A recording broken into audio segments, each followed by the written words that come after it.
Hello, is this thing on? Testing, testing.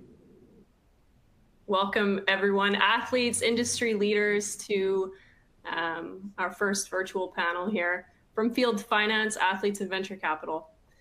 So I'm just going to introduce myself very quickly. I'm an ex-collegiate ice hockey player, current Team Canada roller hockey third liner. Some would refer to me as a grocery stick, and that means that I'm the player on the bench that separates the forwards from the defensemen. So I have the pleasure of leading the team behind Free Agent, and I founded Free Agent back in May. And the road that led me to starting this business was very simple, very clear. I started my first company about 6 years ago, a recruitment firm that has staffed hundreds of companies, and many athletes in my network would come to me when their sports career ended, looking for support and resources, whether it was helping them with their resume, prepping them for interviews, or introducing them to hiring managers. I saw a big hurdle for athletes when they were done playing sport, and obviously a big gap in the market. So we look at pro athletes, typically only 1% of them make enough money in their playing career to never have to worry about working again. So that leaves the other 99%. And on the other side of that, we have companies. I've had clients who have expressed interest in hiring athletes, whether it's because they're an athlete themselves or simply because they understand the value in hiring athletes. And the data is very, very clear. 81% of entrepreneurs have a background in sports. 94% of women in C-suite roles are ex-athletes. 54% of them played at the college level or higher. Student athletes have a 60% increase in salary growth and a 78% increase in seniority growth over non-athletes. 75% of executives played sport, and the list goes on. Athletes report higher levels of engagement in the workplace, and this isn't a coincidence. Athletes possess very unique qualities that translate powerfully into the business world. And then companies struggle to build team cultures, but athletes inherently understand teamwork and leadership and performance under pressure, of course. So they've lived it, they embody it, and who better to come in and shape a team culture than those who have had that experience directly. The transition from sports is not always smooth, and many athletes, and there are many athletes in this webinar right now, you face identity crisis when you leave sport. You struggle to translate your skills, or more than anything, you kind of lack a professional network outside of sports.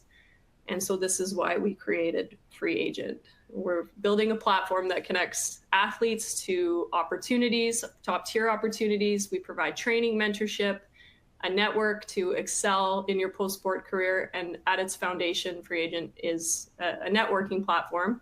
You come to the platform and you can build a personal profile, you can grow your personal brand, interact with the community, make introductions for other athletes.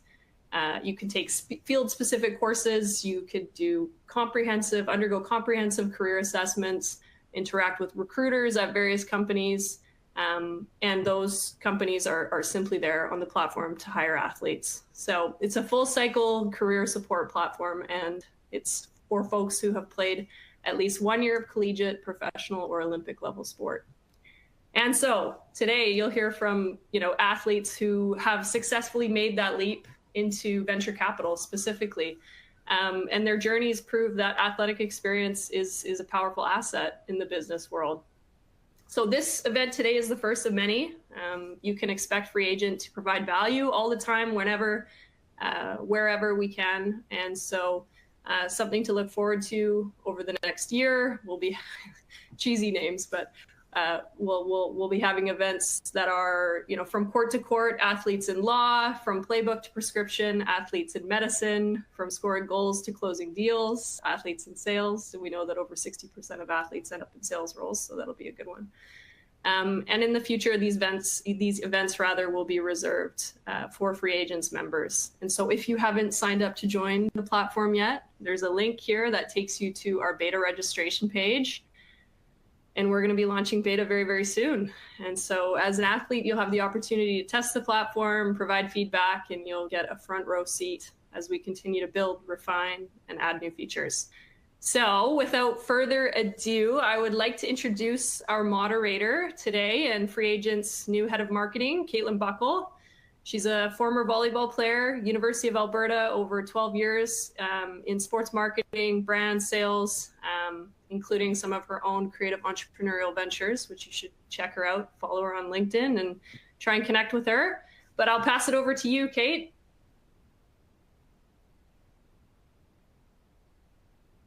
Awesome. Thanks, Chris. Welcome, everyone. As Chris said, I'm Caitlin Buckle, and I'm truly so excited to be here. This is my first panel I'm moderating on the online. I've been doing emceeing in person, but I can't believe it that through all of COVID, I have not had the opportunity to moderate online. So I want to go through a couple housekeeping things really quick, both for myself and for everyone.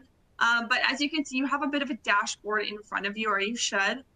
There's a place where you can chat, so please feel free to drop comments and thoughts. Free Agent is all about community and networking, so feel free to utilize that, blow it up throughout the whole span of the panel. There's also a Q&A box. So if you have a question, please, and if it's just for anyone on the panel in general, or if it's for someone specifically, feel free to drop questions in there. We're going to try to keep this thing moving along. We've got some Q&A reserved at the end, but if we don't quite get there, we're going to try to get out of our panelists some answers that we can distribute post-event. So please utilize that. And as Kirsten mentioned, there's a widget with a chance to go follow us on socials and go join the wait list. So I think that should be it from a housekeeping perspective. But yeah, drop us your questions and help us make the conversation you need to today's panel. Okay, I'm going to jump in and I'm going to introduce our speakers. So first up, we have Gabrielle Rush. Where's Gabrielle? All right, Gabrielle is an investor at Norwest Venture Partners, where she covers seed and Series A investments across consumer and application layer software.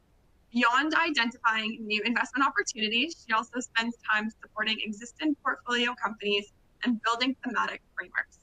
Prior to Norwest, Gabrielle spent time at TPG Growth, where she invested in later stage growth businesses across the consumer tech landscape. She started her career in investment banking at Credit Suisse. Prior to her roles in finance, Gabrielle played on the women's basketball team at Princeton, where she was a senior co-captain and helped lead the team to 3 NCAA tournament appearances. She holds the school record for single-season three-pointers. Today, she's a member of the women's basketball team at the Olympic Club in San Francisco. Welcome, Gabrielle. Okay, next up on our panel, we have Crystal Phillips. She began her career as an elite speed skater, competing internationally and earning a spot at the Junior Worlds. At 19, her journey took an unexpected turn when she was diagnosed with multiple sclerosis and told she'd never skate again. Undeterred, Crystal battled back to elite competition, enduring relapses along the way, and came within a few spots of qualifying for the 2010 Olympics. The resilience fueled her next chapter as founder of the Branch Out Neurological Foundation, where she raised millions to fund innovative neuroscience research at Canadian universities. Her work bridged gaps in health innovation, bringing unconventional solutions to the forefront. Now a venture capitalist at Thin Air Labs, Crystal channels her drive into scaling health and human performance innovations by helping moving groundbreaking research from university labs into impactful community solutions. She continues to inspire transformation, proving that perseverance can lead to profound change. Welcome, Crystal. Next up, we have Jake Eldrenkamp. He's an associate at Arable Capital Partners, a private equity fund investing in the food and agribusiness space. Prior to joining Arable, Jake was a senior analyst at a Seattle investment bank where he focused on middle market mergers and acquisitions. Jake spent the first 5 years of his career as an offensive lineman in the NFL, playing for the Rams, Browns, Patriots, Colts, and Texans. And Jake received a BA in finance from the University of Washington, where he also captained the Husky football team and was named Pac-12 Football Scholar Athlete of the Year. Jake is currently in Bellevue, Washington, and has a wife and young daughter. Welcome, Jake. And finally, here we have Jesse Harris, who is Vice President at TXP Partners. a multi-asset class investment firm focused on health, tech, and sports. She's responsible for deal sourcing, diligence, and portfolio support at the firm, whose investments include Aura, Levels, and Ladder, to name a few. Prior to TXP, Jessie works at Blackstone in their private credit group and Barclays as an investment banking analyst in New York City. Before beginning her career in finance, Jessie was a four-time All-Ivy League setter and two-time captain for the Princeton Tigers volleyball team, leading her squad to 3 Ivy League championships and 3 NCAA tournament appearances. Welcome, everyone. Incredible credentials. Truly, we are so honored to have you here for a conversation today. And we're going to kick things off with kind of our first topic bucket, which is all about building a career in venture capital. So I'm going to start with Jessie and Jake a little bit here. Can you guys explain what exactly is venture capital and how does it differ from private equity, hedge funds, or maybe even how the average person would consider it about investing to grow their own wealth? So maybe I'll get Jessie to kick it off, and then Jake, maybe you can explain a few different things. Yeah, for sure. Thanks, Caitlin. So venture capital is really kind of the earliest stage investing, especially what me and Gabrielle specifically do. We're investing almost exclusively like the first or second institutional check in a company. So if you think about, a founder in your network that has started a company, usually they'll raise, a couple $100,000 from friends and family. And then that first institutional round is really where venture capitalists come in. Our firm specifically, we are specialty investors, so we're looking at a one or a set of industries specifically, but there's tons of venture capital firms kind of across the landscape that are investing in seed stage companies, Series A stage companies that kind of, are industry agnostic. But really the important part here is it's growth capital for companies at the earliest stage, most likely before they're profitable, before they have revenue sometimes, but really believing in a founder and an idea. Love that. Jake, and how does that differ from a little bit of what you do, private equity, hedge funds? Yeah, so speaking of private equity, I think one of the biggest differences is the stage of the company that we're typically investing in. We at Airborne, I think most private equity firms will invest in mature companies. And so some of those companies have been around for 20, 50, 100 years. A lot of them are family-owned businesses. We're still investing in private companies, so not necessarily investing in the stock market, but private companies. And then I think one of the other key differences in private equity is we're casting a lot smaller net a lot of the time. And the companies that we're investing in, they almost always have to maybe not be big wins, but they have to be steady companies that will make a return. Whereas in venture capital, sometimes you'll cast a wide net, maybe invest in 10 companies, hoping that 1, 2, or 3 of them really take off. Amazing. Thank you so much for setting that foundation, because I know there could be some people that are on the call today that have such a variety of experience and knowledge in and around what our topic is. So I'll ask our panelists if at any point if there's kind of terms or things that you think are maybe more unique to VC. Don't be shy to add a little explanation to what those terms might be. But I'd love to just dive in, and I'll go back to Jessie and Jake while you're at it. But what drew you to a career in VC and private equity, and is it common to see former athletes within this space? Yeah, I can kick it off. I think so. I obviously started my career in banking, like a lot of people in finance. Usually once you do a few years on the banking sell side, the move is to the buy side. So whether that be private equity, private credit like myself, or venture. Venture notoriously is kind of like the hardest and smallest space to get.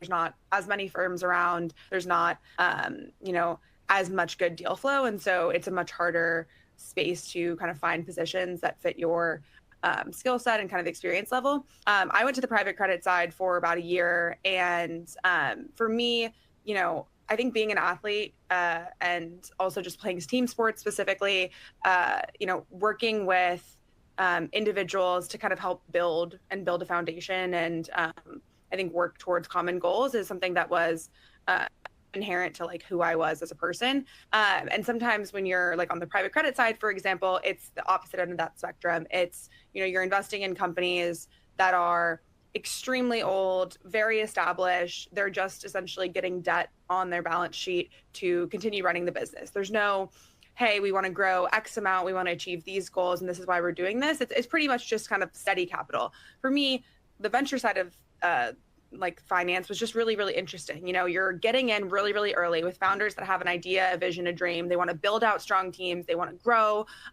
They have, you know, a ton of kind of grit and determination to achieve these really grandiose goals. And that seemed a lot similar to like how you'd think about a season. Like, hey, there's the national championship at the end. Like, that's our goal. You're not just playing the sport to play the sport and kind of, you know, make your living. It's really goal oriented. And I think venture kind of lends itself to that. It's also just a really, really exciting space to be in. It's a lot more networking based instead of, you know, as you go further down stream and you look at kind of private equity firms or people that are doing much larger deals and much later stage companies, the quantitative aspect of finance really comes in handy. When you're in venture, especially when you're investing in like a seed stage, it's much more relationship based. So I think being an athlete and kind of having those like charismatic networking skills that are inherent to being on a team and having to speak to coaches and do recruiting, it really allows you to, I think, have a leg up in what venture needs, because venture is super relationship oriented and it's networking, going out there, going to dinners, getting in front of founders. And yes, the quantitative aspects of it are important, but they're not, I think, the differentiating factor of being a good investor versus a bad investor. So I think venture just lends itself really well to usually the types of skills and characteristics that athletes have. But ultimately for me, you know, I loved the idea of getting in early with companies, really rolling up my sleeves and trying to help them build, but also being able to stay on the investor side and kind of look at across a bunch of different companies, look at different industries, and still kind of use that quantitative foundational skill set that I had learned in my banking days. Wow, I love that. So great to hear that so many of the soft skills that you acquire through sport allow you to do well over in VC. And what about you, Jake? What's been your experience in your path and what drew you on more the private equity side? Yeah, I would agree with all of that. I think, you know, investment banking is where I started as well. I think it's a great place to cut your teeth, and a lot of the qualities that you need to be an elite level athlete are the same qualities that you need to be a great investment banker and be great in transactional finance, which is this kind of blanket umbrella that we're all falling under. And some of those qualities are, you know, the ability to grind, to trust the process, to solve problems, work through adversity, execute under pressure. I think these are things that we as athletes take for granted because they're required. I mean, it's non-negotiable. If you want to be an elite athlete, you have to do all those things. But outside of sports, it's not necessarily the same. And so that's one way that athletes really stand out. And that's what drew me to this industry, is that there's a premium on those traits in people. I love that. Trust the process.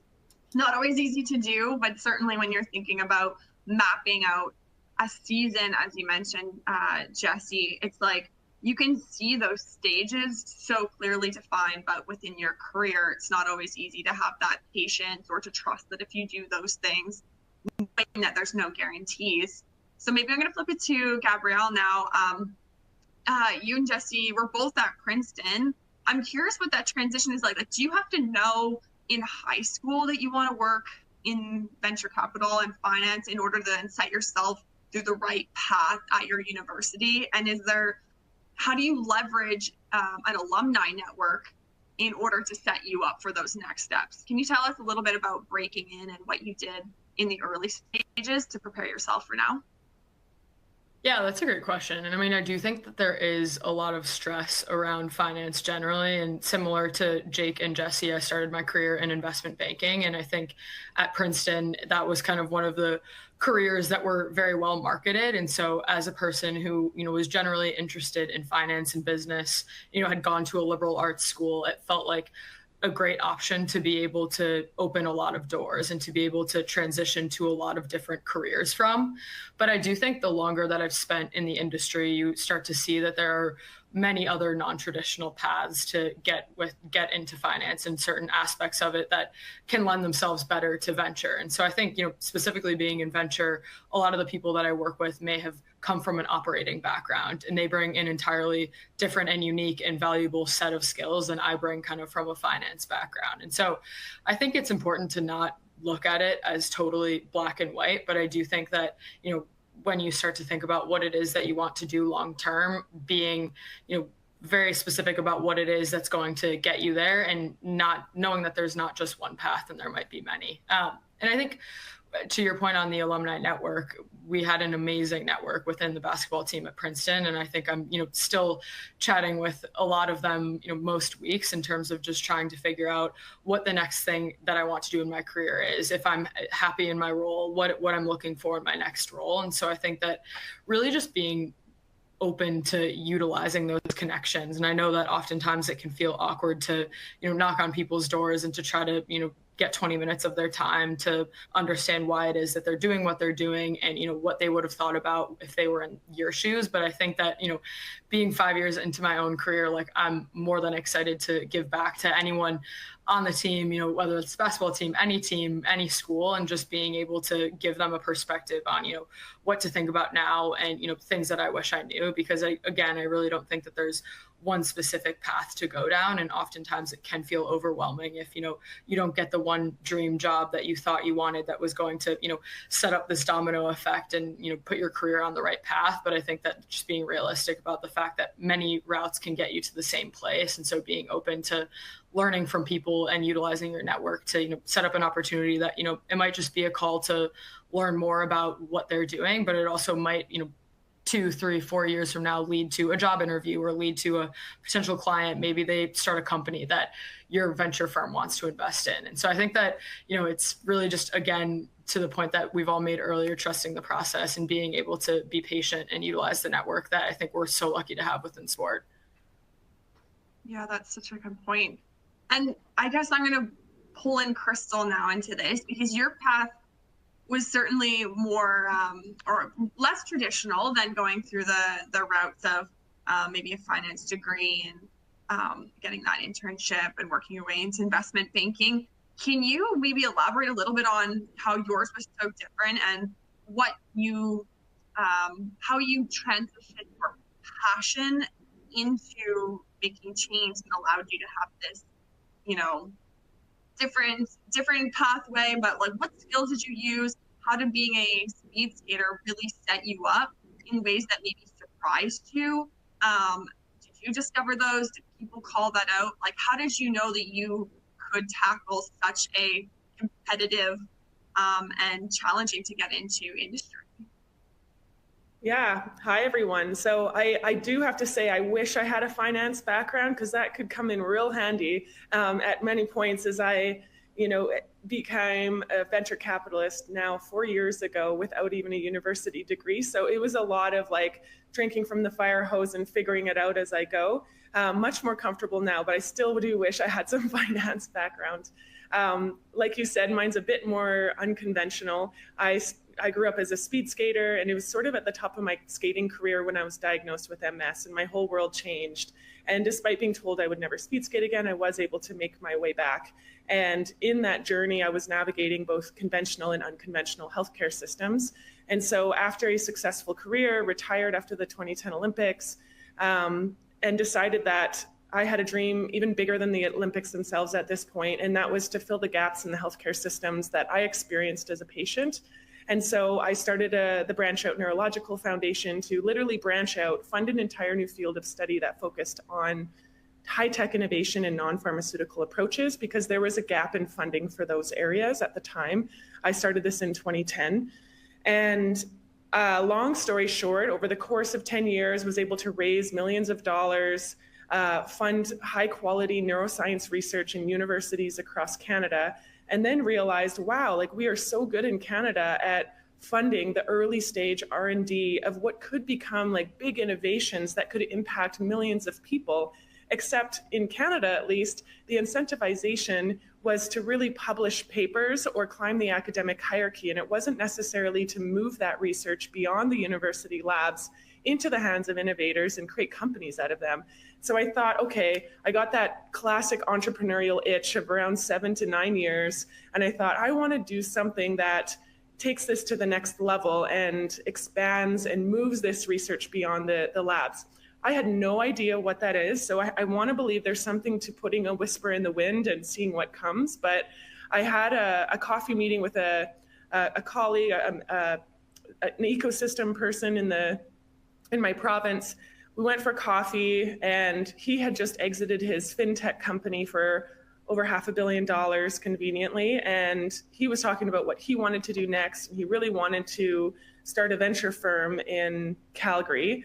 And and he asked me, what are you seeing in health innovation? So I talked about all of the cool things that I saw through a charitable lens of funding research and how commercializable all of these opportunities are. And so he looked at me, he's like, well, do you want to join me and build a venture capital fund? And he literally hired me with a handshake. I pretended to think about it for a couple seconds.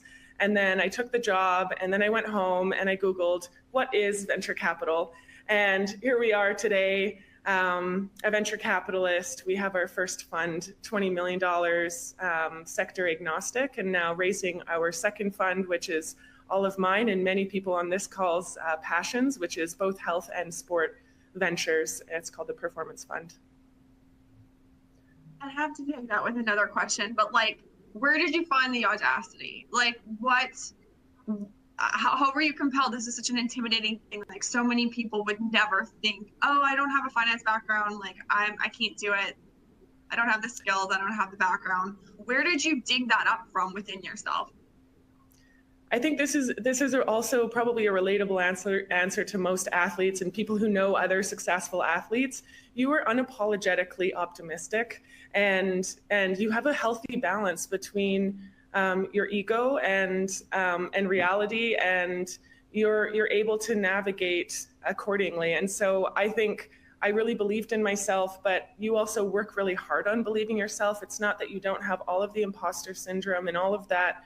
All of the negative thoughts. It's that you're not only training your body as an athlete, you're also training your mind to overcome the scary thoughts and the intimidation factors that you're inevitably face, like throughout, almost on a daily, as you're training as an athlete. So I think that's a huge transferable skill to be able to now go into venture capital, but also you might be investing in companies where you have no idea. Like, we invested in a company that has world-class neurosurgeons inventing a dissolvable stent in the brain to cure aneurysms. Like, I have no business understanding what any of that means, but sure enough, there's been ways for us to collaborate with them, help them in ways that where we can play our each other's strengths and actually create a great relationship in collaboration. So I think you're always going to be tested in life with things that make you uncomfortable and feel like you're going to punch above your weight. But if you have that mental resilience and training and have the tools to be able to apply, then you're capable of taking on a lot more than what society may think and categorize you in what you're able to do. I love that. I'm going to kick this back to the other panelists, because I think it kind of maybe lands, and I would be curious to see your similar thoughts. But as you are training so hard, I mean, to become an NFL athlete, to play at an Ivy League school, to lead your team to NCAA tournament appearances and win, you're obviously dedicating a huge amount of time specifically to your sport. Did you find time, or where did you find time to make yourself competitive within the, I guess, more corporate world? Did you take on internships? Were you doing extra readings? Was there anything you did to prepare yourself? Or when you were breaking through, did you really just lean on, these are the skills that I gained and I know they're transferable? Does anyone have anything they want to add? I'm genuinely very curious. I can kind of speak to the experience at Princeton because I think it's a little bit unique and probably a lot different than what Jake experienced. But we were pretty lucky where, as an Ivy League, there's no like actual athletic scholarships. It's all need-based. So when you come in, you're really a student athlete, emphasis on the student. And they do a really good job of, I think, putting some level of like boundaries around practice times and certain things that allow you to kind of do whatever everyone else is doing. And so you can be whatever major you want. There's no classes during practice time. Most folks don't need to be on campus during the summers to train. And so I think that was very unique because most high-level collegiate athletic departments do not have those kind of restrictions. And so for us, I think being in an environment where the student is the emphasis and your academics really do come first, that I think set a really good foundation for us to be able to kind of explore what does a career look like after volleyball or after basketball. I think also being in, at least for myself, there was no pro volleyball leagues in the United States when I was graduating. And so that was never something in my mind that I was really thinking of. There was opportunities to play kind of abroad and in other places, and I wasn't super interested. So for me, Princeton was a means by which to get to, Wall Street or wherever it was I wanted to go. And playing my sport was a way to get me into that school to be able to do those things. And so I think the lens that I viewed sport and college sports was very different than most folks. And I'm sure Jake will have like a completely different story, and maybe even Gabrielle. But I think Princeton and the Ivy Leagues and some of even the smaller like D3 schools do have a bit more of a balance, I think, being a student athlete. And it is really helpful, I think, long term, because there is such an emphasis on kind of career progression and really trying to figure out like what it is you want to do through your academics and then carrying that into post grad and post sports. Yeah, I love that. The boundaries, that's certainly one that can make a difference. Jake, did you feel like there was those boundaries in place for yourself, or how does your experience compare? I'm chuckling a little bit because there weren't those boundaries. I'd say I will say we had a great coach, Chris Peterson at the University of Washington, who would say football is plan B and plan A is the rest of your life. And so he really emphasized that. Now, with that being said, there wasn't a lot of time to prepare for plan A. And I had to carve out time for internships and for school. And, I really felt that, at least from the coaching staff, it felt like they thought I wasn't taking football seriously enough because I was taking my studies seriously and because I was doing the internship. So it was challenging from that perspective. With that being said, I had a really good internship that I kind of lucked into. I didn't, at the University of Washington, we didn't have an investment banking program in undergrad to kind of prepare that. So I fell into investment banking, and that ended up being a really good thing for me. But it was challenging. It's a good school. It's got good academic programs, but at that level of football, they really expect you to put 110% of yourself into that, and that's what it requires. So at least coming out of undergrad, that was challenging for myself and for a lot of people that were also in the same shoes to find opportunities. And I love that. So despite maybe not putting 110, do you feel like, did you put 110% into football? Or like how do you do that if you're still, like you said, you're carving out time for plan A? You managed to find a way to get to that next level in the NFL despite your approach. Do you have a percentage that you think you put in, or is that a personal thought? I mean, if there's the option to put in over 100%, then that's what I did, because I mean, other things will fall off, and you have to make choices on where you spend your time. And for me, my choices were, I'm going to spend time on football, I'm going to spend time on school. I was dating my now wife, and that takes time too. So it was, on the other hand, I think social life maybe falters and doesn't have enough time to devote to that in college. So maybe I missed out on some opportunities there. But it worked out. I think, I heard someone say this when I was transitioning out, is that athletes don't stop trying to be the best at what they're doing, at whatever they're doing. So whether that's in sports or their career after, you're not, just because you're done playing sports, whether it's in high school or college or at the professional level, you don't lose that drive to stop to try to be the best at what you're doing. So I think that really carries over. And there's a question that's in the chat, and this one's specifically for you, Jake, and maybe it takes it one step further, but were you doing anything to help progress your career in finance while you were playing in the NFL? Like, what did your schedule or routine look like, or focus like at that point? Yeah, so in season, there's no time for that. In the off season, the NFL, at least we had time to be able to, when you're not training and working out, there's time to do internships. So I was doing internships, I was doing some consulting, I was working with startups and with some VC funds. I did a fellowship with another former player that has a fund. One challenge that I had after doing all that is that I thought I was more experienced and more capable at investing than I actually was. And so for me, once I got out of football, I almost had to humble myself and take a step back and realize I have to start back at square one on the career side, on post-football career. Because I had 5 years of professional experience, but it was a very different professional experience. And so while the NFL experience might accelerate my career, after the starting point, it doesn't necessarily start you ahead of where you'd start out of college. And I think that's certainly something that is a hard pill to swallow. You definitely build a lot of confidence through what you're training, and I think all athletes probably feel a little bit of that.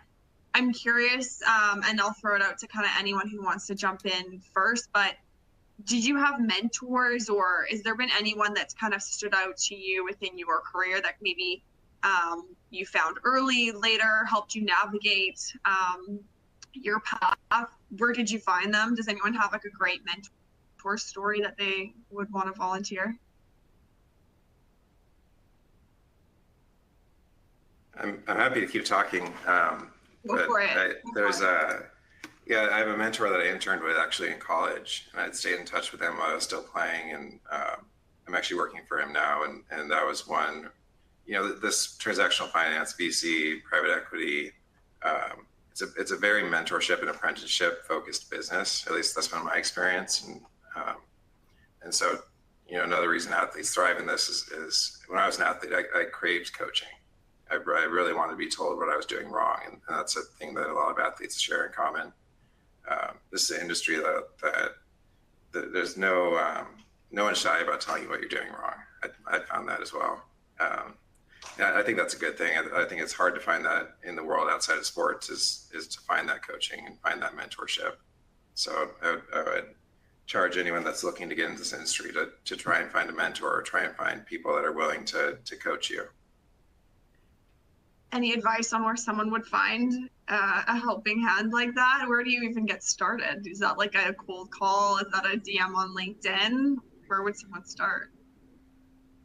Yeah, reach out to other former athletes that are in the space.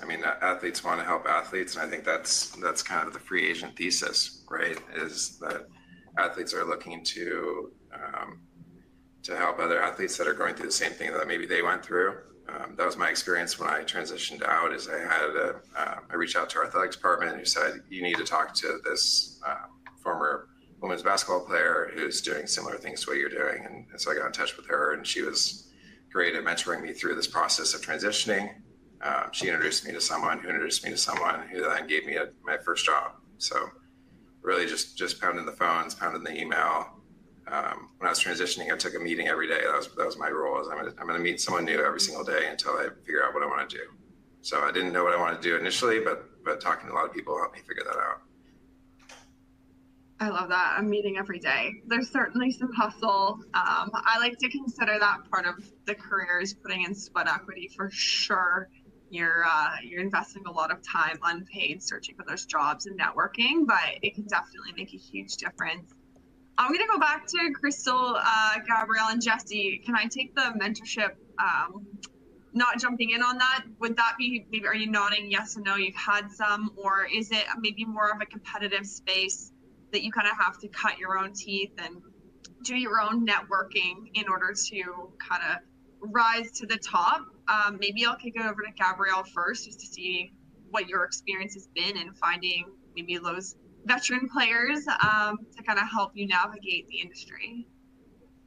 Yeah, I mean, I think it's a good question. And I nod because I feel like there's been probably many mentors along the way. And so I think the like part of being in venture, which I think is such an awesome part about the role, is you're constantly networking and talking with people. And I think that, now I'm finding that I can even have mentors that are like in my own class at Princeton and, are doing something totally different. And so I think just really investing in relationships, whether or not it's like a formal mentorship, but like the people that you work with, they will end up being like a recommendation. If you are looking for your next role, they will end up being, the best sounding board for you. And so I think that, the mentors that I had, like while I was playing basketball in college are different than the ones that I have now. But I think that, just still trying to maintain those relationships and keep in touch with them, and not seeing it as totally transactional, which I think is part of the difficulty, but really just considering it an actual relationship. So I think it's cool. There are definitely like a handful of professors from college or people back from my first job that like I do my best to keep in touch with, and we may not have any career overlap going forward, but I think that it makes me feel a lot better, just to have that network of relationships beyond that. So I think that mentors are all over the place, and that you shouldn't consider it to be like a one-to-one, this is my only mentor, but many out there. Yeah, I love that. I'm going to kick it over to Crystal and Jesse, but when it comes to networking, I would love to know, do you have any tips for how to do that in a way that is cost effective? So if someone's just getting started, people are always reaching out on LinkedIn, hey, I'd love to pick your brain. Hey, I would love to just, chat with you. I would love to connect. How do you go about making an impact? And is there anything as an athlete that you can leverage, whether it's your background or skills, to kind of pick that out? And the second piece of that, what do you get out of networking as far as, can you use that to help with deal flow and to advance your career? And do you have any experience there? Maybe I'll start with Crystal. Yeah, sure. And I just want to say I love the answers, the previous two answers. It's so true that this is like a team game, regardless of your individual goals here. It takes so many different mentor type people. Like I think as long as you adopt that mindset of infinite curiosity, you can find little nuggets and interesting facts and insights, or a connection that leads to a connection from just about anyone you talk to. So I like the concept of work-life integration instead of work-life balance, because to answer your question, a lot of my networks have naturally become cyclists, for example. There's a lot of cross-training in cycling from speed skating. So I like to cycle, and it's amazing how many cyclists I've met, or how the small talk doesn't have to be about something boring like the weather. It can be about an upcoming cycling trip, and you kind of learn like a new cycling route or something. And I find when there's a natural conversation around a mutual interest, you start to develop more relationships than networks, as mentioned before, which is really important, because relationships truly build that trust. And this is a trust-based industry, whether you're looking for founders, investors, partners, colleagues, or even people to share due diligence and deal flow with. Like, you really do have to build that on a basis of trust. So yeah, I like the work-life integration concept. I love having meetings while cycling, but I mean, you have them all over the place, and people ask you how many hours you work, and it's just like the classic answer of, if you're in a relationship kind of a job, it's like you never turn off. You bet I'll be talking to Uncle tonight at a Christmas gathering about about business naturally, and it's not because it's what I want to get something out of him. It's because we both share that passion, and it's a very fun conversation for us. I love that. Yeah, I think going off that point, and I think Gabrielle said this as well, but I think the biggest issue with how a lot of people start to network when they first leave college or leave like their professional sports career is that concept of like it being very transactional, whereas thinking about each encounter as like the first meeting of a long-term relationship is a better way to kind of start those conversations. Because ultimately, yes, maybe down the line, like hire you or like write you a letter of rec or do some sort of small transactional favor. But you will not be able to get to that point and ask them for that help unless you have a very strong foundation of that relationship. And so I think like a couple really big tips that have helped me as I've begun, like my career and then way into venture, having it be so network oriented is, if you're leverage all of the relationships that you have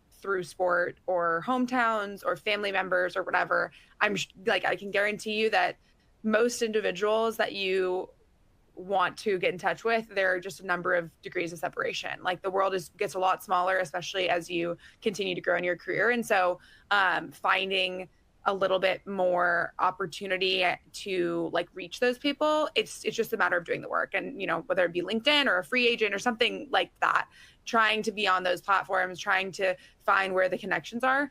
And then on top of that, when you do say want to like talk to somebody that maybe isn't within your direct 2, 3, 4 degrees of separation, I think the best way to stand out in the way that's worked for me and then also has worked when people try to get in touch with me is being very specific about like why. Like don't just, hey, I want to pick your brain, hey, like I thought your background was super interesting, because most of the time the people that you want to talk to will get hundreds of those messages. And so being like very, very specific about, hey, like this is a problem I'm dealing with and I'd really love your advice on it, or this is a company I'm thinking about starting, would really want your advice on it, or just, hey, like I really love your exact career path and I'm currently doing this and I want to do this and I'm talking to these companies, but really giving detail around the specifics of why you are reaching out to this person and making it a personal encounter, even if it is a LinkedIn DM versus just kind of, email blasting a bunch of folks with the same generic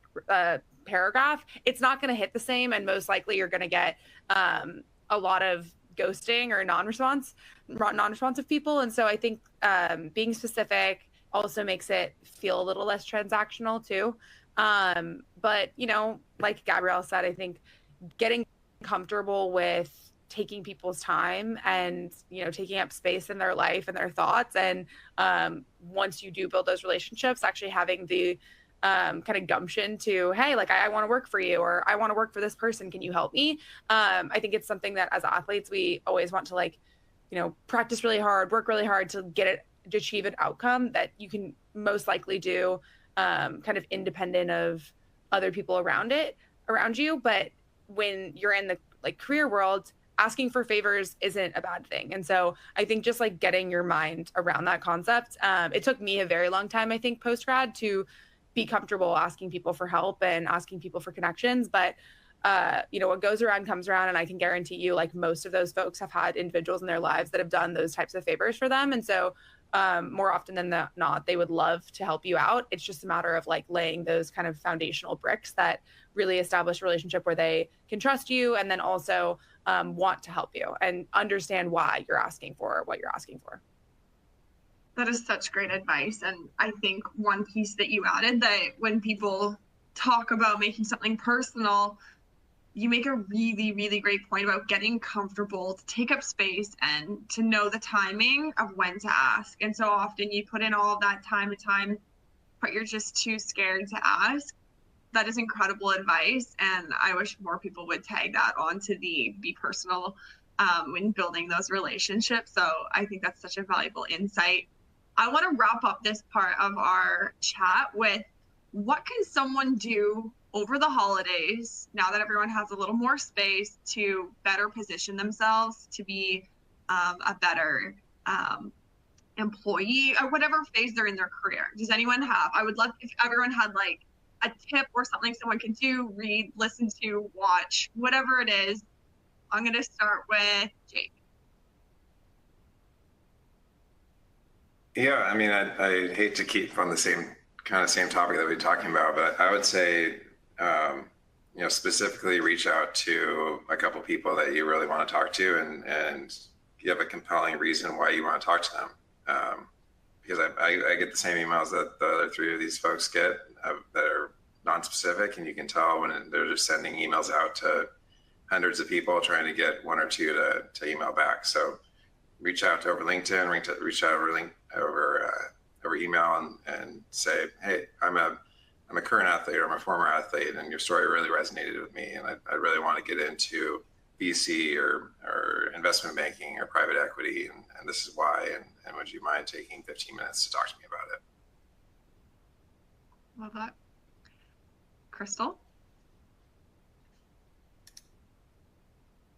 Yeah, I like that answer. I think that's super important. It's really building relationships 101. I also think, just because it's holidays and you don't want to have too much homework, is watch Silicon Valley, because in my job, I've met like 10 Guilfoyle-like characters in real life, and there's actually, as hilarious as it is, you do resonate with a lot of the silly stories that might be exaggerated, and sometimes they're not even exaggerated in those episodes. I think it's old now, but I think it's still relevant, and I actually want to rewatch it now that I watched it when I was first learning about venture capital, and now I want to rewatch it because I'm like, I've met all those characters in real life. Love that. Jesse? I think something that I've like really been cognizant about in the past, I would say year and a half, has been I think once you start to kind of get a couple years into your career, you really figure out like, one, what is the certain skills in your day job or in your life that you're the best at, and then two, like what are the things that really get you up in the morning and are really exciting and kind of fuel your passions. And so, you know, thinking about those two things, like going into the new year, I encourage everyone to like, one, sit and really think about that and write it down, or, you know, talk about it with people and kind of try to find like, one, your strengths, and then two, like how those strengths can apply to the things that you're most passionate about. Because ultimately, I think all of us will be the most successful in our career, in our life, and everything if we're doing something we love and using the skills that we're just inherently best at. And so I think a lot of times people try to fit themselves into a specific mold or downplay some of their interests because, you know, they think that they need to be on a certain career path or in a certain job title, but really leaning into those things and then trying to find a way to kind of integrate that with the things that you care about most is where you'll be the most successful in your career. And oftentimes I get that question with folks that are in banking, because it's a very generalist role of like, hey, I'm actually really, really interested in healthcare. I'm really interested in sports. Like, how do I combine these two? And you might not be able to do it at the time, but like taking the time to listen to podcasts or read books or talk to folks in the industry that you want to be in. And, you know, maybe you'll have to put in your time for another 5 years in a generalist job or internship. But ultimately, if you make those connections, build that network, lean into your interests and your strengths, like you will find a way to get those opportunities. You just kind of have to sit with yourself and really think about what are the things I like to do. Because so very many times I have conversations with folks that are like, well, I'm interested in this and this and this and this. So how do I figure out which one I want to do? And I think, one, like testing the waters and doing a bunch of different things and like throwing yourself into the deep end, but also two, really actually looking inward and figuring out what is the best place for you to be, both based on your skill set and then the things that interest you. That's great advice. Gabrielle? Yeah, I mean, these have been awesome pieces of advice. I think like the one thing I would say that almost ties them all together is just to start developing a perspective on the spaces that you're interested in. And I think especially in venture, I mean, you can be industry specific, you can be generalist. And so starting to get educated in a space. And I know I saw some people in the chat wondering for like resources if you're, you know, don't have a finance background, like starting to just find resources where it's like maybe a newsletter that's focused on a sector that you're interested in and just start to read up on that. Because I think that it's easy to just be like very overwhelmed by, you know, jumping into a sector that you know nothing about, which I feel like I do on a very frequent basis. And so it's just starting small and starting to build up that knowledge so that all of a sudden, you know, when I'm reaching out to Jake with a personalized message asking about X industry or X investment in their portfolio, then all of a sudden I actually have a background of knowledge. And you'll be surprised on like how quickly you can build that up. So I think just starting somewhere small, and you know, I love finding newsletters that you actually are going to read and not just let sit in your inbox, because I think that if you can dedicate, you know, 5 minutes a day to reading through one of those, you'll be shocked at how you know, quickly your knowledge builds up. That's so great. I love that. I'm definitely guilty for signing up for some newsletters and then every day having like 15 to 20 emails I have to delete. So I think over the holidays, I'm going to take that one to heart and really clean up my daily inbox funnel, because I'm really not reading those stoicism ones from Ryan Holiday, despite my efforts to show up differently.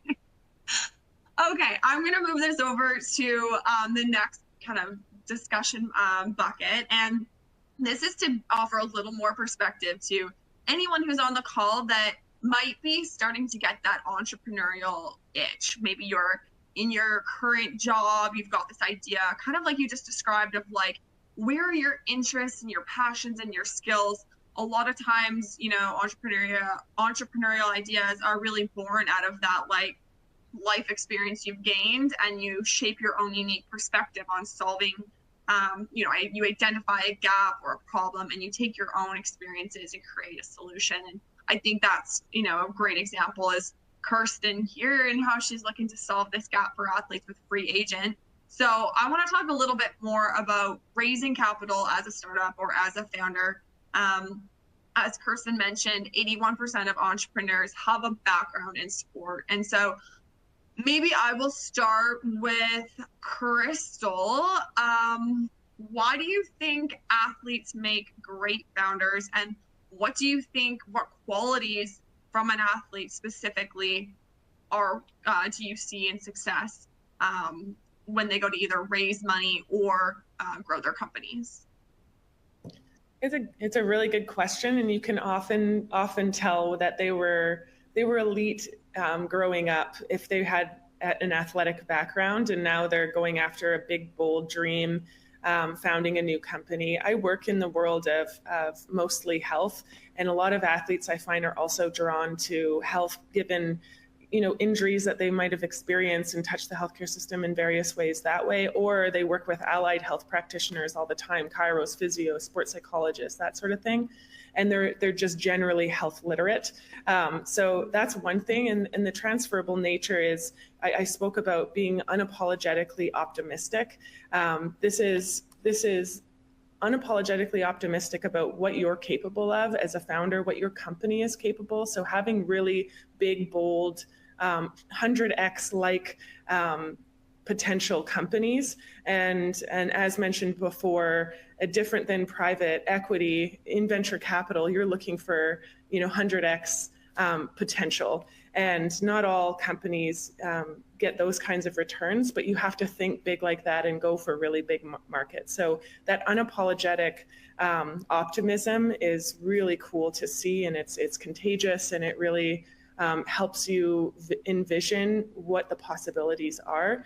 And what I also like about athletes is it's not just an idea. You actually have the work ethic, the grit and the resilience, and you know what it's like to fail more than succeed, and to persevere through all of those valleys, knowing that you have a really big goal, and it's not big enough if it was easy. So those kinds of characteristics come out naturally in athletes who then become founders of companies, and we have several in our portfolio, and you see it play out on a daily basis.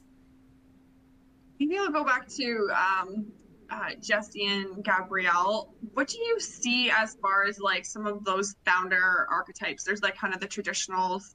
Do athletes fit into those typical modes, or is there kind of like an athlete founder archetype that Crystal's described that you're also seeing? And maybe my second is, do you see more like athletes who are independent sports athletes become sole founders versus athletes who grew up more in team sports, do they become co-founders? Like, are there any patterns that you guys are seeing in the work that you're doing? Yeah, I can speak to that. I think, you know, when we look at founders, like you said, oftentimes they are ex-athletes, and most of the time when they're ex-athletes, the typical archetype is a co-founder, because oftentimes these people played on team sports. They really understand the importance of kind of leadership, but team building. And I think the biggest thing for us is when we see a founder that's an athlete, as we know, the founder journey is really, really difficult. And most often you are going to fail multiple times before you have any sort of success. And so I think being in gives people that experience of failure to like overcome it. You know, tough times, having gone through losses, having failed, having been benched, having, you know, not gotten to the school or getting cut from a team or whatever it may be. Those things set you up really well to encounter a lot of like the problems that you will as a founder. I also think, you know, early stage investing, like it's super team and person dependent. And so when you're making a bet on a company, more often than not, it's, you know, a 90% bet on the founder and the team and 10% on the idea.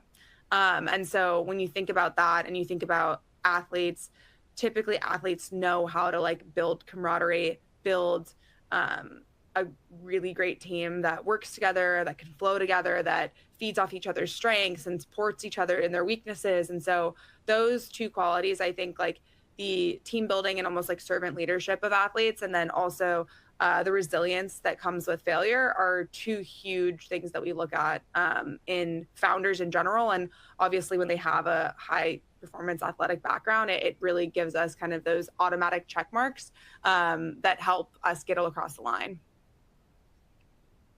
I love that. Let's call those automatic check marks like the green flags.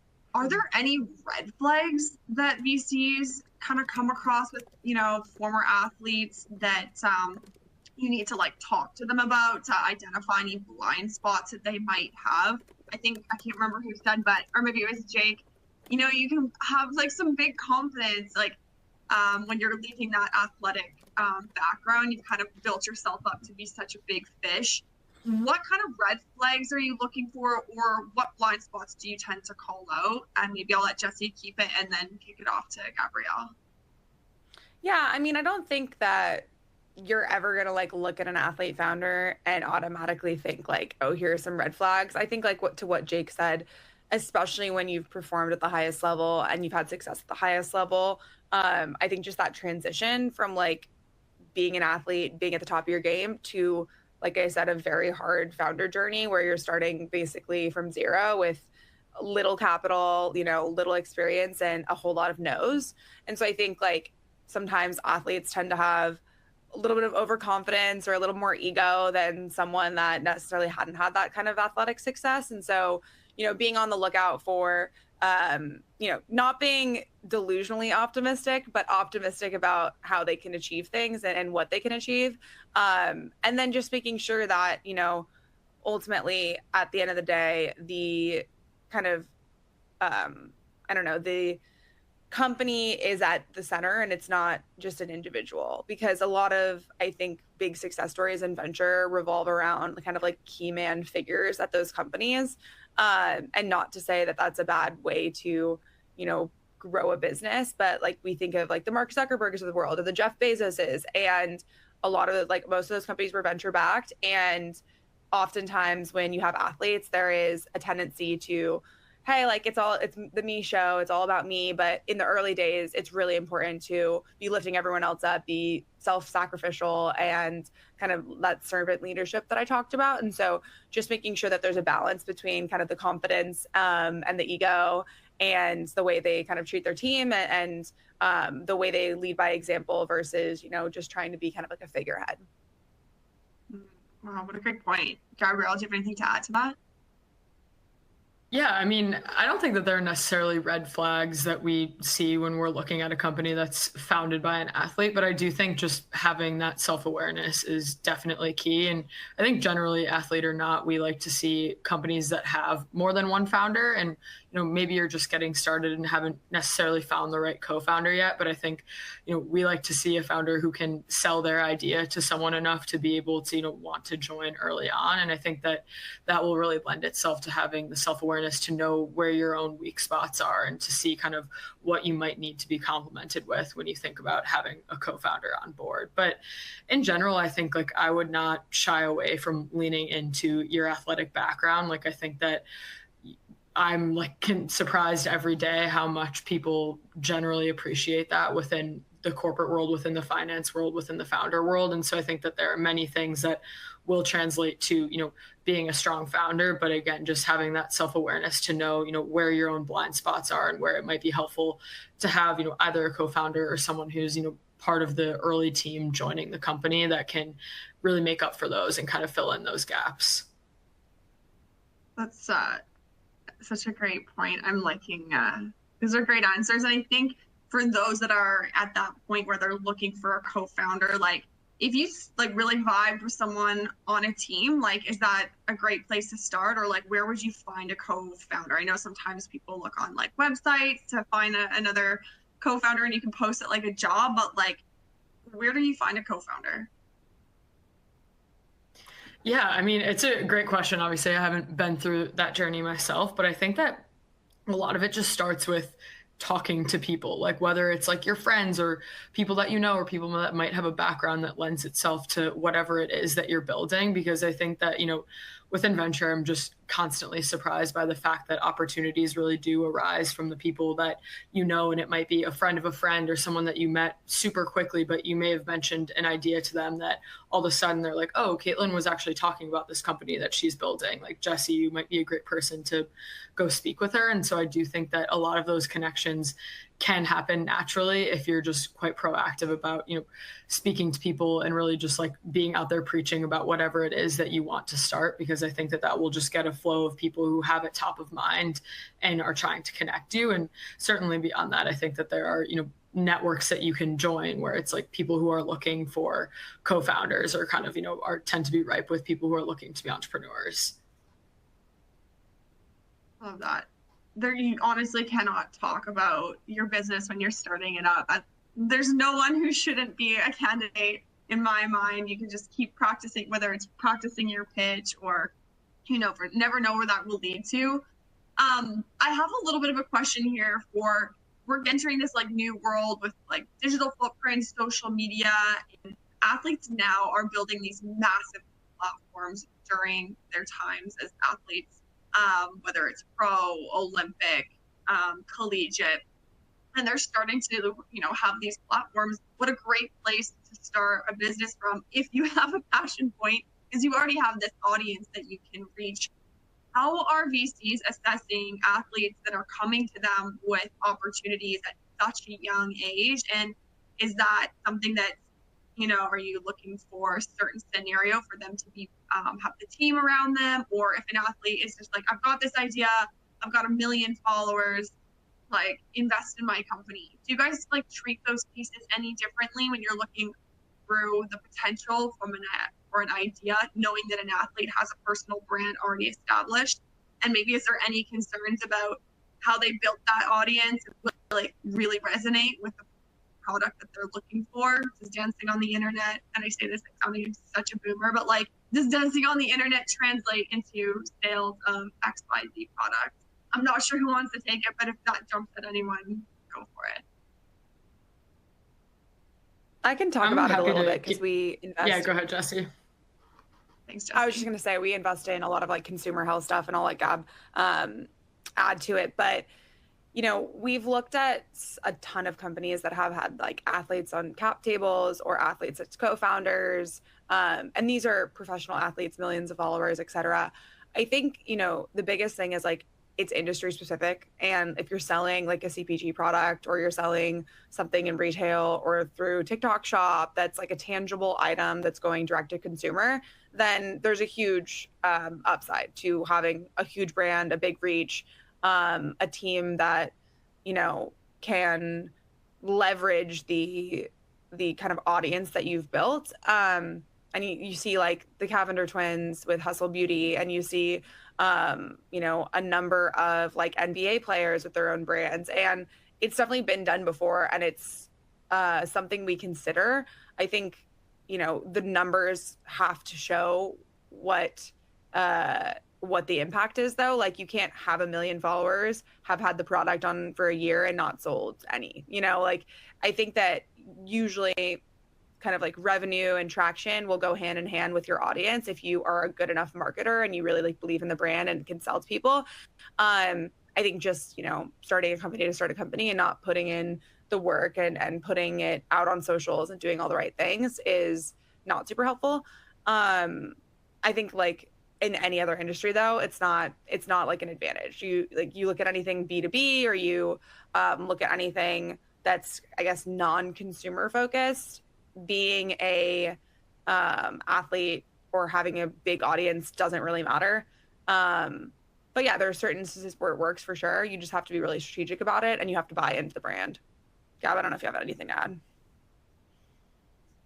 Yeah, I mean, I think that covered it really well. I think that it's like even within venture, I think we also are trying to build up our own, brands and our own followings in a certain way, whether that's with like having thought leadership in a certain place. So I do think it is relevant and important. But to Jesse's point, yeah, I do think, a lot of what we think about, whether it's consumer or B2B, is just like durability. And so I think that, while you might be able to get off the ground quicker with a following like that, it might be, something that you want to think about, like, okay, what does this look like in 4 or 5 years? Like maybe when my following is tapered off, have I built a brand or a company that like transcends myself? And also then, as investors, again, someone mentioned earlier, like key man risk, but really trying to build around that rather than building a brand that's actually just like, that person's name and wouldn't exist without them.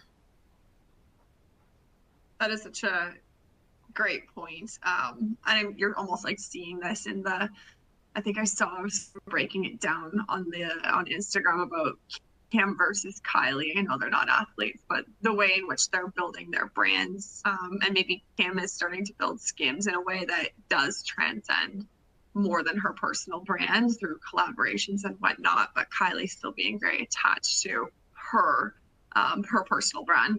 Jake, I'm gonna have a question that kind of goes off of this, but when you're looking at hiring and what you're seeing from people coming in, what does that personal brand, is that a consideration? Are people looking at someone's social media accounts as a former athlete? Because a lot of people would have their Instagrams open to the public. Are you guys looking at what they've posted in the past, how they've shown up? Can you build because jumping on trends helps you build an audience. Does that kind of require scrubbing before you get into an industry like private equity? Should people be mindful before they even apply to go reposition themselves? Or is that kind of seen now in this world as like, you did what you did to get the audience and at a time, and that's, completely separate from who you are and what you're, capable of within the next phase of your life?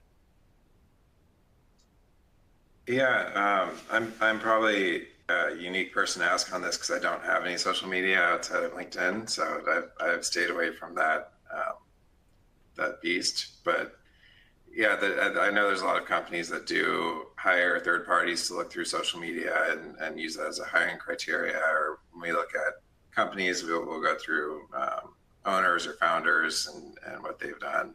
I think if there's anything that you're embarrassed of on social media currently, it probably shouldn't be on there anyways. But that's, I mean, if it's on there already and that's part of your brand, and I don't think you should change for a job that you want.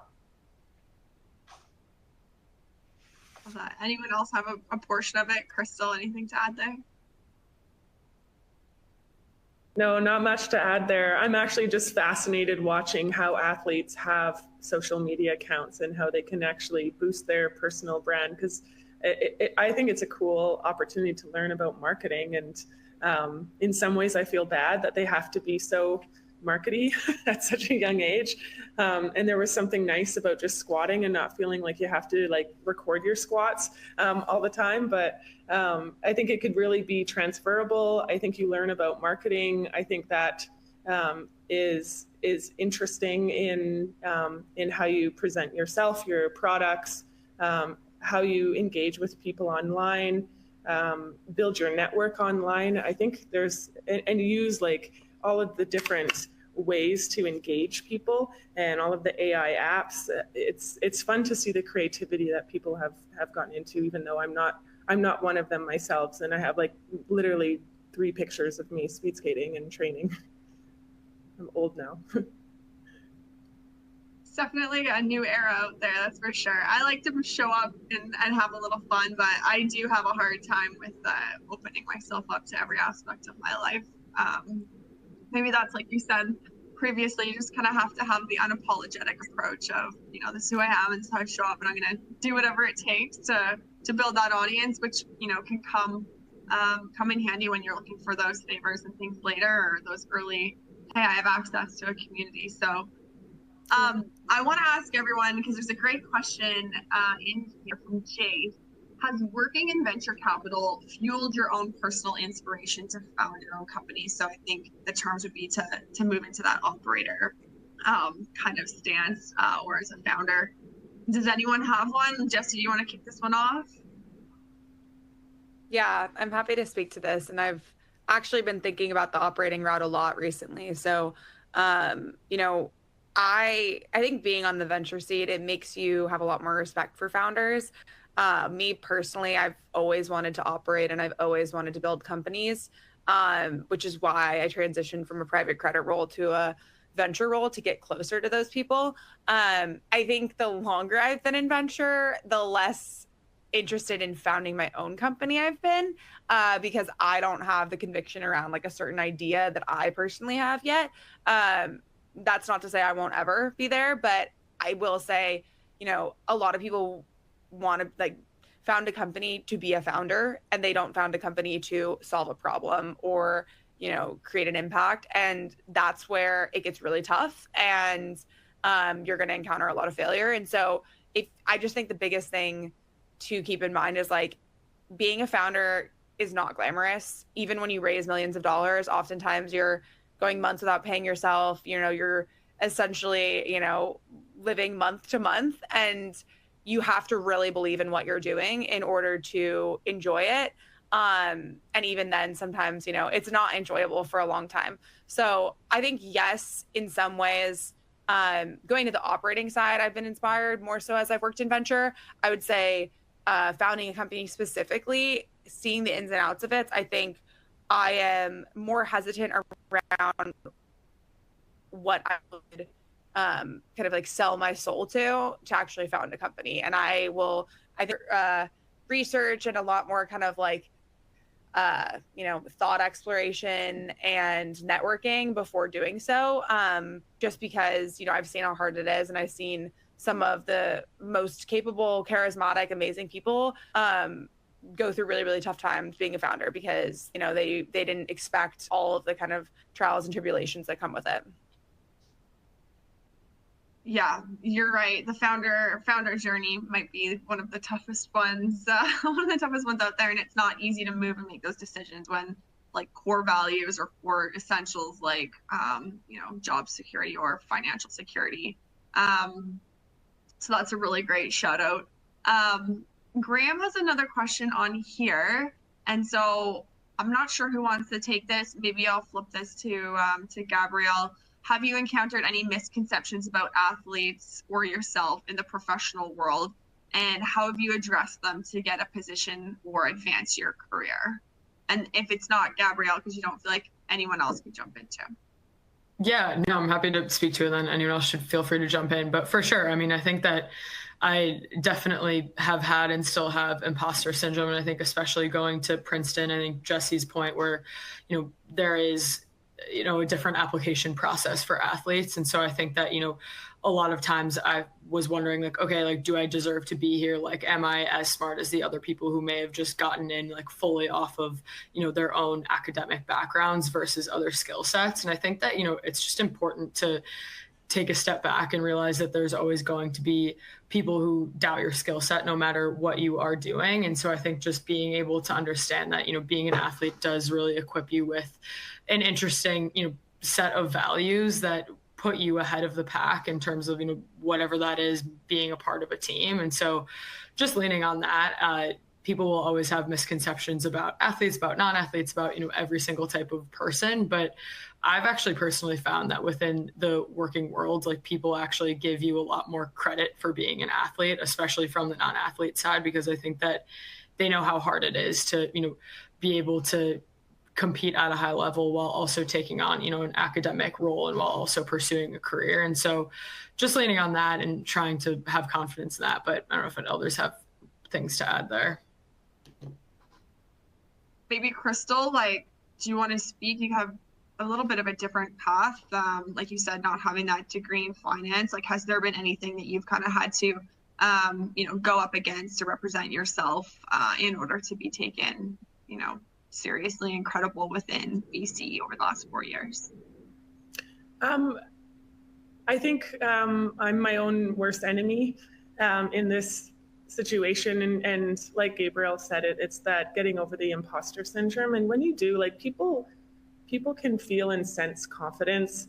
And when you know what your transferable skills are, even having gone from charity to venture capital, a lot of people, I think Jesse mentioned this, when you're in venture capital for a long time, you really do gain a lot of respect for founders. And I see a lot of elite athletes as founders, and I think founders, if they were really young, they could become elite athletes and transfer that skill back, because I think it's really obvious at that point. So when I talk to fellow venture capitalists, I think it's actually a point for you as opposed to against you that you did, founded my own charity and was an athlete. That's much more important than having a degree, because they know that I'll work hard to learn whatever I have to.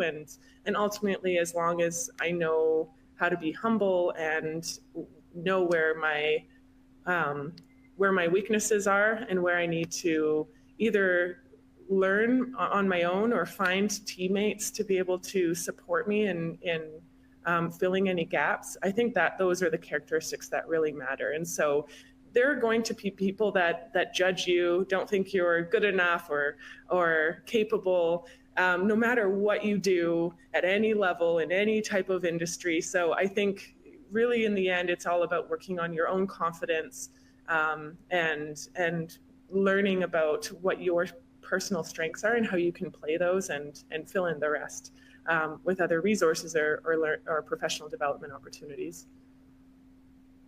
I love that. Sometimes you just got to reach out, but the confidence, like you said, people can sense it. And so doing a little bit of that background work, especially over the holidays, right? Like Jesse, just figure out who you are, what you want. And when you show up in those spaces with a clear understanding of what your capabilities are, maybe even, what they are not, really does build those stronger relationships. So I love that answer. I want to wrap this up and just give everyone kind of this elevator pitch chance. Just what's your fund?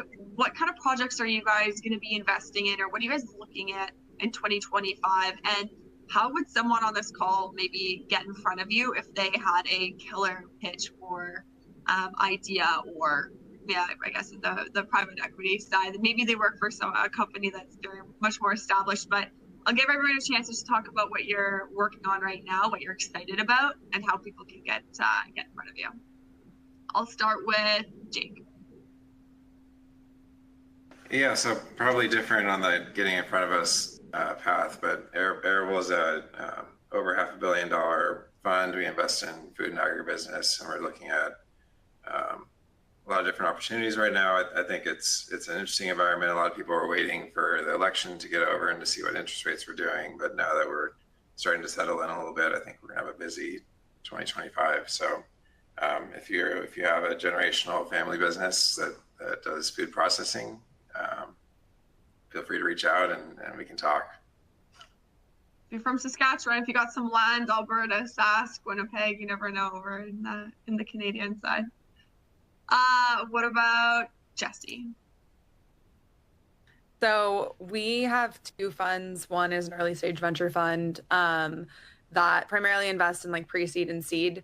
We're going through a bit of a transition period as we launch our next fund. And so the thesis is expanding quite a bit. Historically, it was human performance focused, which is kind of like a buzzword for anything that touches health, consumer health, digital health, et cetera. Now, our focus is really human experience technologies. So investing in resilient companies that are changing the way we kind of live, work, play, eat, all of those things. So anything with a software foundation that really impacts kind of human life. And then we also have a sports fund, which is a later stage kind of opportunistic PE style vehicle that is investing in sports teams and leagues primarily. But yeah, I mean, our firm is rapidly changing, and I think over the next couple months we'll have a lot of interesting announcements. So the team's on LinkedIn and on our website. We're actually changing the name and all of that stuff quite soon here. So follow along. You can follow on my LinkedIn or the TXC LinkedIn, but usually we're pretty responsive. There's, I think, a generic email to reach out if you have a company. Obviously, I love talking to folks too. So yeah, that's kind of what we do. Love it. Crystal?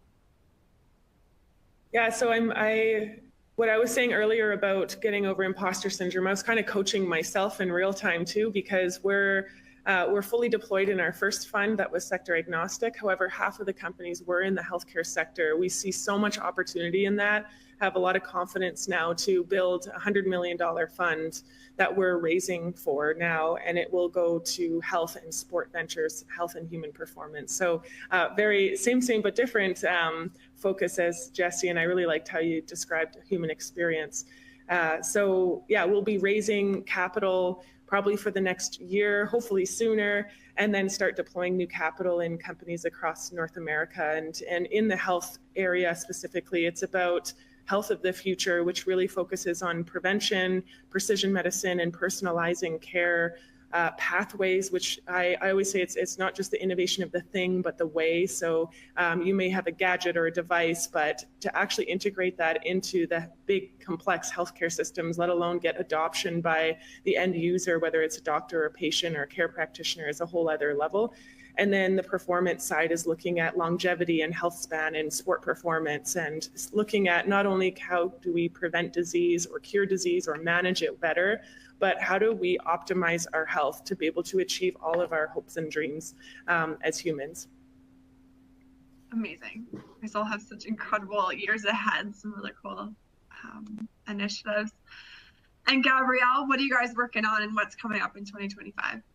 Yeah, absolutely. So we're investing out of our 17th fund, which is a $3 billion fund, and it's quite a broad focus, both stage and sector. So I spend most of my time at the seed and Series A investing in companies that are building, specifically spending time in consumer health and wellness. So we're really excited about science-backed health and wellness, whether that's products or software, and then also within vertical software. So I think there's really an interesting opportunity for AI to continue to disrupt in sectors where you're building something that's, getting very niche and very deep. And so I think that a lot of industries are set to be disrupted, and excited to continue to follow along with that. Amazing. $3 billion fund. There's some big cash over there. Well, hopefully someone has something in consumer health that they can come to you. But thank you all so much. I want to keep us on track. It's 12:30. Thank you for your insights and your honesty into what it's been like to transition from such a variety of backgrounds into a variety of ways that you're intersecting with VC and private equity. So really appreciate your time, especially around the holidays. And thank you to everyone who joined us today. This was such a great way for us to be able to say a little bit more about free agent, and also just like deepen our understanding of how athletes are showing up and navigating their careers post-sport.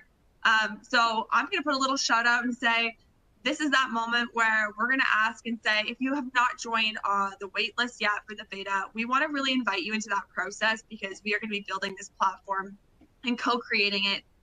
It's a company founded by athletes, being built by athletes, and we also obviously want to co-create it with athletes from all generations to make sure that we are providing and delivering a product that's going to solve kind of the gap of transitioning from sport, but also just allowing for more networking and mentorship and connection, as was such a big theme here today. So go follow us on social media, join the wait list, and tell every other athlete that you know to do the same, and help us build a very, very innovative and cool solution. And we can't wait to see you guys in 2025. So follow along, join us, and happy holidays to everyone. Get some rest. We are all athletes. We understand the importance of rest and recovery in everything that we do. So I hope everyone has some time with their families and eat some good food. And we'll see you guys all in 2025. Thank you so much.